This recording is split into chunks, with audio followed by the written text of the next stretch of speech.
to Between Two Webs, the Australian Music and NFTs podcast. I'm your host, Ian Rogers. I'm joined today by Ben Morgan. Well, all days, actually, eternally. We're going to be here. How are you, Ben? I'm doing pretty good.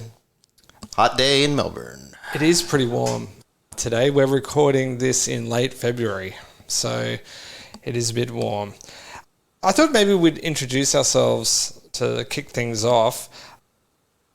I am an academic at RMIT University in the School of Media and Communication. I have a PhD in Cultural Studies. That's where I'm coming to with all this. What about you, Ben? Maybe you could say a little bit about what you do? Sure. I'm currently at Monash University, a lecturer in media, film, and journalism.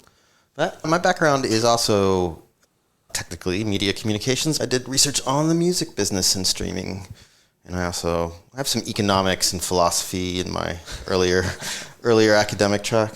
I have a bit of that too, actually. I got that undergrad in business lurking. Yeah. As you can probably tell, neither of us have computer science degrees, or people will pick that up quite quickly, I think, during the rest of this series. I can't code. Can you code, Ben? No, I still cling to this version of my youthful self when I learned basic programming in like the late 80s and was way ahead of the curve as a kid. But yeah, I'm long out of touch. Barely just trying to get my PowerPoint not to crash these days. That's my level.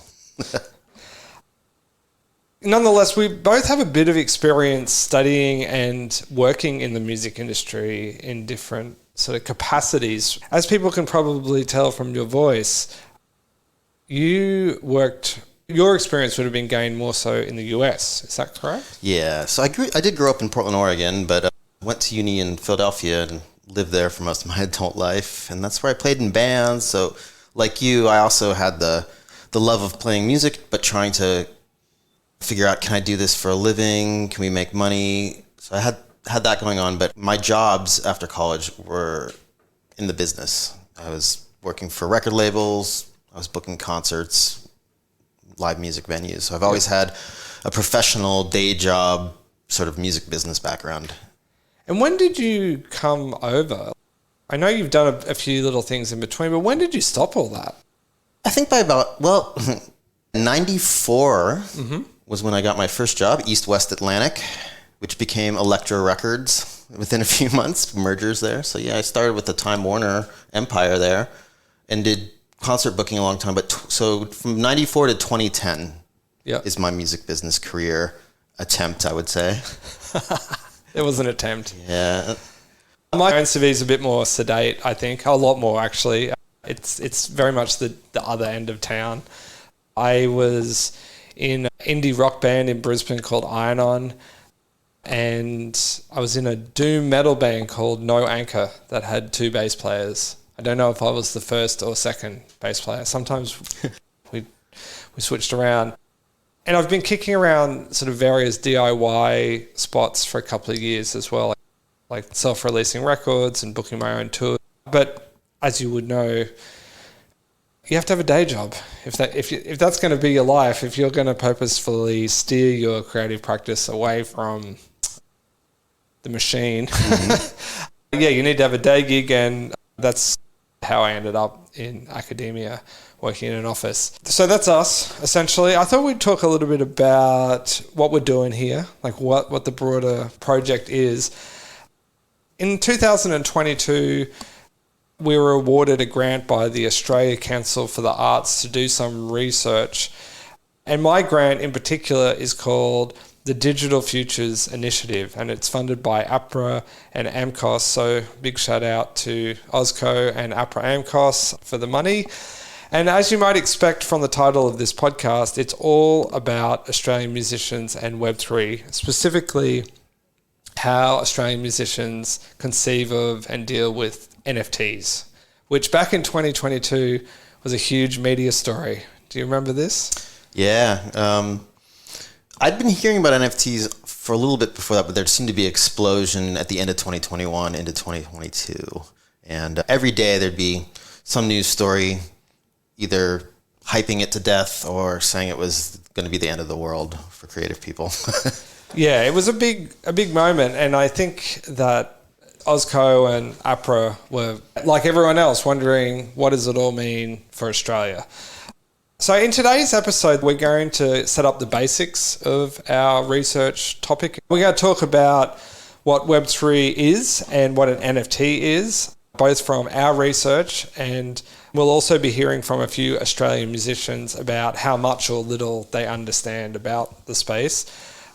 We did interviews, you and I both, for the project, didn't we? Mm-hmm. Speaking of which, now, Ben, actually, we made NFTs with those musicians for the most part, or they made them for the project if they had the skill set to do. Making the NFTs with the musicians allowed us to learn all about this stuff. And I thought I might listen to some of the work that we produced in the project throughout these episodes. I don't know. You and I both have a little bit of a history with radio, so the idea that I would broadcast music halfway through the episode seems completely natural to me. How do you feel about that? Yeah, I want to listen. Okay, we're going to hear a little bit of a track now by an artist called Maltese Well Monster from Melbourne, and I'm strangely enough going to stream the audio from Web3 directly into the console. I'm going to press play on the NFT itself. This is a track called Champion of Lies. I see you try to brainwash my eyes. You're a champion of lies, but I see the disguise.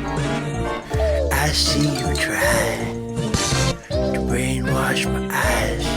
You're a champion of lies, but I see the disguise.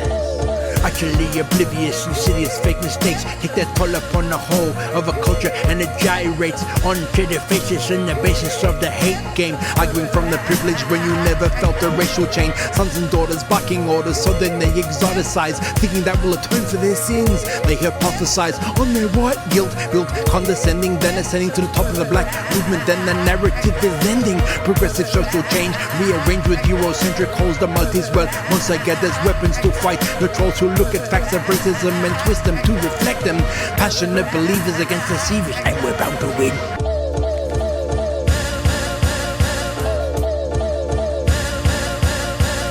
I see you try to brainwash my eyes. You're a champion of lies, but I see your disguise.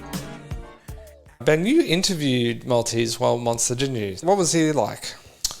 So Maltese Well Monster is one of the acts that I've seen live, and it's a MC persona.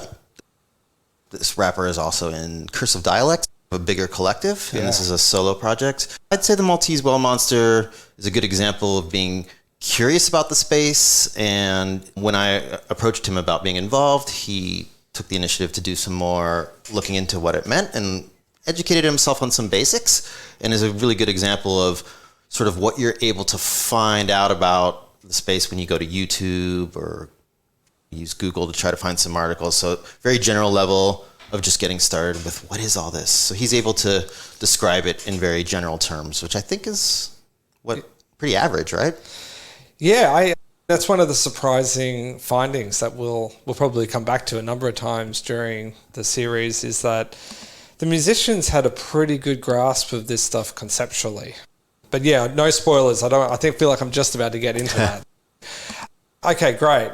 Now let's start at the beginning of our research and talk about Web3 itself, because one thing that I have learned from this project is it is by no means a thing that everybody understands or has a grasp on. So I want to be really careful at the start in this first episode to set up our terms, especially in the way that we're going to talk about it. It's also a very academic way to proceed. Okay. So I might get you, Ben, to read out some of our actual report. I'm going to link out to our report and the website for it in the show notes for these episodes. So first off, how did we define Web3 in our research, Ben? Well, Web3 would be a shorthand for online platforms powered by distributed blockchain ledger technology. That's what we're going with. So it's like a giant, big Google spreadsheet. That's the way I think of it, that everyone can write to and read, but no one can tamper with or erase. And the reason that it's tamper-proof is that's technical. That's the bit I have a lot of trouble understanding. Yeah, it's tough to get everything about the blockchain into a sentence. That's a pretty good distillation, I would say. Simplification. Cool. Well, I think I'm going to really show my colors here in terms of what I'm interested in and what this project's about. And that's all I'm going to do for the definition of what Web3 is, because I'm not actually that interested in the technology, are we? I'm interested in how people use it. Yeah, same. What the affordances are, what you can do with it, maybe what's promised and what it can actually deliver, things like that. And what culture comes out of it. Mm-hmm. Yeah, great.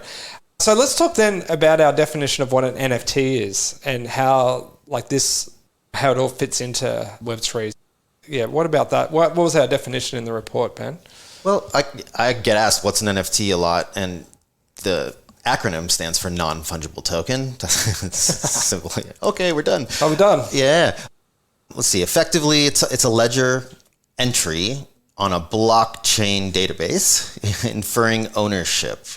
So when ownership of digital artifacts or assets, like an image or a song, when they're involved with this ledger, the entry will point to where the file's hosted. Now, NFTs claim to function as a proof of ownership over these assets in a way that's publicly verifiable and effectively tamper-proof. NFTs are resellable on secondary Web3 markets, but the intellectual property implications of owning an NFT, they're complex and contested, I'd say. Mm-hmm. NFTs are transacted on a blockchain and typically require the use of cryptocurrencies. Yeah, it's that word. I think of them as digital trading cards for some reason. I think because it's just so ephemeral, almost like a trading card is awesome. It can be really expensive. Like famous baseball cards are like highly valued by people inside, but then they're also just a piece of cardboard. For some reason, that's the thing. When I'm looking at a marketplace of NFTs, the trading card is just the thing that comes to mind. Maybe because they're squares too. And because we're both old enough. I bought bubblegum cards. I love that stuff when I was younger. But I think maybe the metaphor the metaphor I've used with students and other friends and people who are interested in this stuff that I think works a bit better than the trading card is the painting in the gallery, right? So I can own the painting and it says that I own it on a little plaque on the wall next to the painting. And that's the ledger entry that we kept mentioning, in the previous two definitions. But I don't take the painting home with me. I don't have physical ownership of the painting. It lives in the gallery. And owning it isn't really about me moving it around or having it in the closet and pulling it out and saying, hey, look at my painting. It's actually about other things like investment, status, collecting, valuing art, supporting artists, and those sort of issues, which we think of as being highfalutin, very philosophical, but not really. Not when you get into the art world. It's like it gets pretty cut and dried about what the perks are of this thing that you own but don't possess. Yeah, the sort of deed or title of ownership comparison is very good. I think the baseball card collectible scarcity is really the word that links all these things together. You're able, by creating this unique like entry on a database that supposedly can never be changed, it's giving you ownership over something that there's only one version of. That token is supposed to be unique. And I think that's how you get to the collecting rare things. Yeah. Most people we spoke with, I think, understood that element of what's going on.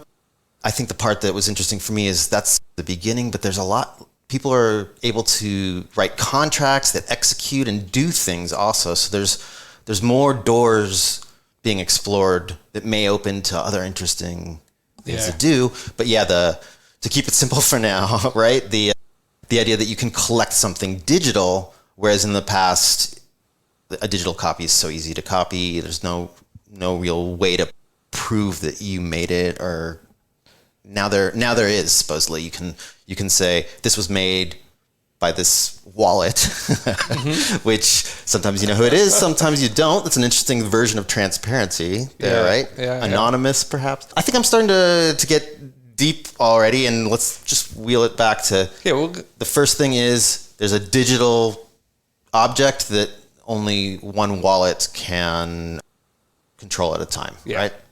For more details, of course, on any of these topics, you can go to our research website and look through the everything is there. The lots of the interview transcripts are there. The report is there. The examples of the NFTs that we made or were made in conjunction with the project are all stored there.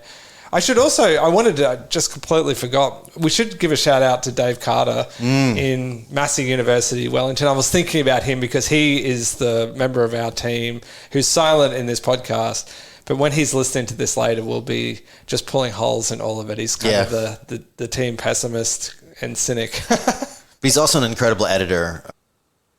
I tend to ramble. I finished my PhD pretty recently, and I'm still in that take forever, be complex and nuanced about everything. Dave's great at, dude, keep it simple. Yeah. Well, let's get into the musicians then and see what they think about it. We're going to play some interview audio for them. We asked all the musicians in our studies the questions that you just answered. So what is blockchain? What is Web3? How does an NFT work? And we got some pretty curious responses. The first one I'm going to play is actually Maltese Well Monster on what all this stuff means. And this is what he said when we asked him. I don't have any idea what Web3 is. Crypto, I know it's a currency. There's a cryptocurrency, like Bitcoin and Ethereum, I think it is, Ethereum. NFTs are non-fungible tokens, correct? And they're, they can be some digital art, or they can be, some footage from something, or they can be a song or a GIF, and I know that you can own it, have the full rights of authenticity for that particular thing. That's about all I know. I love that quote so much because his answer is essentially, I don't know anything. And then he just gives like quiet, accurate information about what it is, which is something that came up often. People will be like, I don't know anything. And we find this a bit with research. I go out and I talk to musicians every day, and they think that, well, they either think I know absolutely nothing because I work in an office, or they think that I know heaps because I've read everything and I understand everything. But I'm usually there to find out their information, and they often preface their answers to me in exactly the same way that Maltese Well Monster did, which is, I don't really know any of this, and then they just give me this great data about what it is. What do you think, Ben? Not bad? Well, yeah, all accurate. We've been saying digital objects, but the idea it can be a video, it can be a song, it can be anything that's digital. That's important because I think the common perception is, it's pictures. NFTs are pictures. That was the first explosion in the media around certain monkeys, maybe. Not, I don't know if I want to name all these projects specifically, but yeah, it did start, I think, with visual art was the first area where we saw, and he mentions authenticity, right? So authentication, that's a fun word for academics too. But in this case, it's where did it come from? Who has owned it? In the art world, when you sell and transfer ownership of paintings, tracking it can often be a challenge, but also important for knowing, am I getting authentic? Did this artist actually make this painting? These are things that the blockchain has promised to make a lot easier to verify, and we are seeing quite a bit of galleries and other people in the visual art world using blockchain for provenance authentication. We also asked this question to Riley from the Experimental Hip Hop Industrial whatever it is Act, Two Birds. And this is the answer that he gave us as to what is NFTs and Web3 and the whole caboodle. It's a good question. I think I like the idea of a fan being able to purchase something I shouldn't say something, because my understanding of NFTs is that when you purchase an NFT, you're just purchasing like the hash of something. You're not actually purchasing the intellectual property of it. So it's, from my understanding, it's less about like the fan doesn't necessarily own the thing. It's more they own like a hash of it, like a representation of that thing. So I think that's cool. I think when you get into like the intellectual property world, it seems a bit muddy. But I like the idea of a musician creating something silly or a little clip or something, and then a fan who's really dedicated getting to, I guess getting to have the hash of that or whatever, as a piece of memorabilia. Yeah, it's pretty interesting. The terminology of the hash it's very accurate in a way. I think it's a really goes straight to the thing that I think it took Dave and yourself and I'm in it to get to, which is that what you're really buying is that transaction data almost, like the right to say that you own it outside of a legal system, but inside of the infrastructure of Web3, which is like quite rigidly automated in its own way. But what about you? Any thoughts about Riley? Well, this word hash is interesting because we talk about hash code. So what do you think he means when he says hash? I'm not actually sure. I think he means the transaction, the code around the transaction. Yeah. When I was first seeing all the arguments about this is silly, why would I want this when I can just right click and save and get a copy of it? You can't actually own things. That's when this metaphor starts being raised of it's really a certificate of ownership. And I have not bought a lot of NFTs myself. I enjoy it, but I haven't bought a ton. The first one I bought a song. It was a link, but no one else had access to that. And I later learned, you can click on it on OpenSea and hear it. But when I first bought it, I thought I was the only one who could hear it. Mm-hmm. And I thought, then that made me think, do I want to share this with the world? Do I hoard it? What am I supposed to do? So that's a good example of I had a limited understanding, but when I bought one, it was a link, and the link had the MP3 in that case that I downloaded. A bit new. I know, it is wild. I guess the big takeaway here is that we were both always surprised at what our respondents knew. I was, at least. I thought this was super interesting. I'm going to finish off with Ben from a heavy shoegaze metal band. I'm not doing a great job with these genre titles. As an ex-music critic, I'm a bit annoyed at myself, but heavy shoegaze metal band, I'm sorry, World Sick, that is what I'm going to call you. So Ben from the Melbourne band World Sick, he did IT work for a day job, and he was quite articulate, I think, about his definitions or ideas about Web3 and NFTs. So let's hear from him. I know that it's essentially a way to essentially put an ownership flag on a otherwise intangible or tangible object, so that you can stake claim to that. Whether that means that you then have sort of inalienable rights to do whatever you want with that is up for discussion. But it essentially allows you to claim ownership of whatever the thing is that is minted. Yeah, again, really zeroing in on exactly what it is that you're buying and not buying. Minted. And I mentioned a wallet earlier. Yeah, and you mentioned OpenSea. Yeah, I'm already messing up, getting too far ahead. No, well, this is what this episode's about, is setting these terms. So, Ben, what is OpenSea? Let's start there. Well, OpenSea is probably the earliest example of a really well-known platform in this space. I think they're the first example of the commercial sales platform or portal, depending. It's like eBay. Yeah. You can sell your NFTs on there. It gets a bit more complicated under the hood. It essentially crawls over the blockchains, and you don't list your NFTs on there. They're automatically drawn out of the blockchain and put for sale there if they're created, especially on Ethereum. What about a wallet? Is that the thing that I used to carry in my back pocket?